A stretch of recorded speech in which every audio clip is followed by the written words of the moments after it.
কয়লা কেলেঙ্কারি ইস্যুতে কয়েকদিন আগে কেন্দ্রকে তুলোধনা করে সুপ্রিম কোর্ট।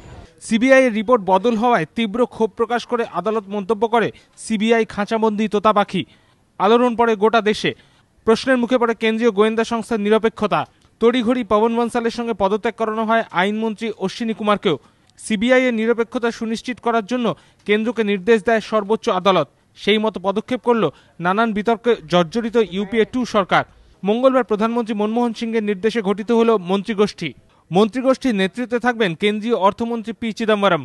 বাকি সদস্যরা হলেন বিদেশমন্ত্রী সলমান খুরশিদ, তথ্য প্রযুক্তি ও আইনমন্ত্রী কপিল সিব্বল, তথ্য সম্প্রচার মন্ত্রী মনীষ তিওয়ারি এবং কর্মীবর্গ ও প্রধানমন্ত্রী দফতরের প্রতিমন্ত্রী ভি নারায়ণস্বামী। সিবিআইকে বাইরের প্রভাবমুক্ত করতে কি কি পদক্ষেপ করা যায় তার রূপরেখা নির্দিষ্ট করবে মন্ত্রিগোষ্ঠী। স্বশাসিত সিবিআইকে আরও ক্ষমতাবান করে তোলার রক্ষা কবচ খোঁজার দায়িত্ব মন্ত্রিগোষ্ঠীর।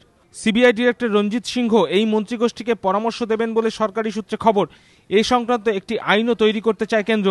যে আইনের খসড়া রিপোর্ট আগামী 10ই জুলাই সুপ্রিম কোর্টে জমা দিতে হবে কেন্দ্রকে। এবিপি আনন্দ।